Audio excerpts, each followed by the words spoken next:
Fala pessoal, sejam todos bem-vindos a mais um vídeo aqui do MS Futebol. Seguinte, dia de Atlético Mineiro e Fluminense. Então temos o seguinte para a análise. Vamos direto para a análise para não perder tempo.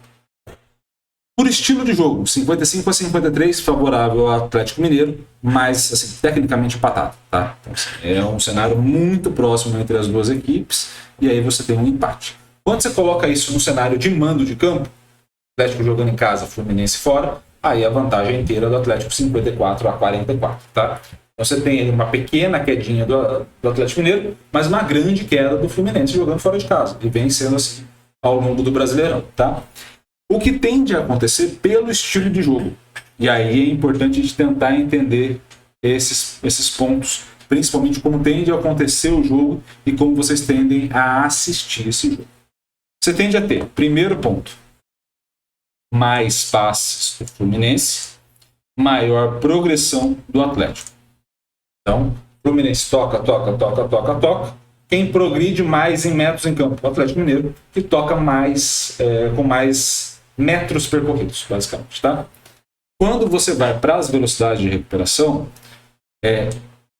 o Atlético consegue o Fluminense consegue pressionar mais pelo número de ações, ou seja, deixa o adversário tocar menos a bola, passar menos a bola, mas pelo tanto de que o adversário consegue progredir, os dois têm o mesmo critério, o mesmo índice aqui. Então, nesse mesmo critério, o índice sendo igual, isso quer dizer que eu abafo, mas o adversário consegue sair com bola mais longa, no caso do Fluminense.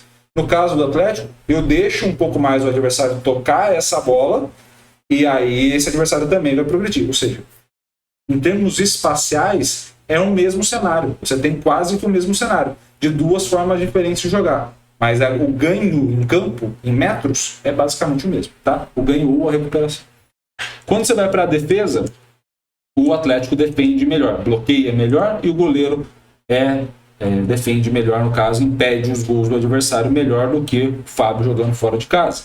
Já na hora da finalização, você tem um empate técnico no total de finalização, e na taxa de conversão você tem o Fluminense um pouco melhor. É que essa diferença de gol é 3-4, ou seja, não é muito grande. Mas aqui embaixo na defesa é 28-20, 44-30. Então você tem uma grande diferença na defesa. O que salva, digamos assim, de um possível empate entre os dois é a defesa. Muito mais do que a criação das duas equipes, que não vivem bons momentos de criação nesses cenários. Tá? A gente está falando de um Atlético Mineiro que veio de uma derrota com o Cruzeiro, 1-0, e o Fluminense, que jogando fora de casa, vem com uma derrota contra o Red Bull Bragantino, também por 1-0. Então, assim, são cenários de pouca produção de gol no seu total. Quando você vai para o Atlético Mineiro, você vai ter em azul o Atlético jogando contra equipes parecidas com o Fluminense, e você vai ter em laranja o Atlético jogando em casa. Tá? O que o Atlético faz de diferente, ou o que o Atlético sofre com uma equipe parecida com o Fluminense? O Atlético tende a não ter essa posse da bola, então não pressiona, não passa e não progride tanto. Isso passa a ser estratégico ou isso é uma dificuldade? Tendo a dizer que é uma dificuldade. Por que é uma dificuldade? Basicamente diminui o número de chutes certos, ou seja, eu não exploro tanto o contra-ataque assim quanto eu deveria. A minha taxa de conversão não é melhor, ou seja, beleza, eu chuto menos, mas poxa, eu estou chutando melhor a gol, estou chutando numa posição onde converte melhor para gol. Não é o caso. E além disso, eu passo a depender muito do meu goleiro. Então é sinal que, ao defender, eu não defendo de maneira correta a ponto de parar no bloqueio. Pelo contrário, também diminui quando eu jogo com equipes parecidas com o Fluminense. E dependo muito do meu goleiro. Então é um cenário negativo para o Atlético Mineiro. Quando eu coloco o Fluminense contra equipes parecidas com o Atlético, o que acontece é o inverso. É um cenário positivo. Por quê? Porque nessas equipes parecidas com o Atlético, que também são equipes que conseguem trocar e trabalhar um pouco mais essa posse da bola, o Fluminense fica menos com a posse, geralmente. Então, assim, ele abdica de ficar tanto com a posse da bola, mas consegue atacar mais rápido. Consegue progredir mais percentualmente ao passe, né? Em relação ao passe.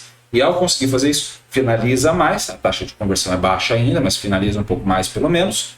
E se protege melhor. Porque tem mais jogadores na defesa quando o adversário vai finalizar. Então não sofre gol, tem dificuldade em fazer. Mas pelo menos não está sofrendo tanto. Então você tem esse cenário. Como as duas equipes não tendem a fazer gols, tem muita dificuldade em produção de gols, qual é o cenário que você passa a observar?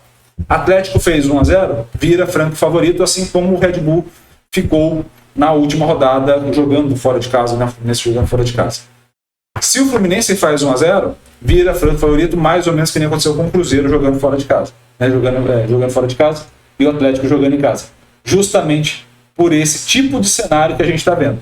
Que é dificuldade das outras equipes, das duas equipes, em reagirem ao sofrer o primeiro gol.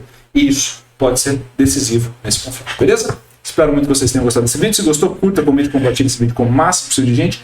E é claro, se inscreva no canal e ative o sininho para receber todas as notificações. Um grande abraço a todos. Obrigado pelo carinho, pela audiência. Valeu, até a próxima.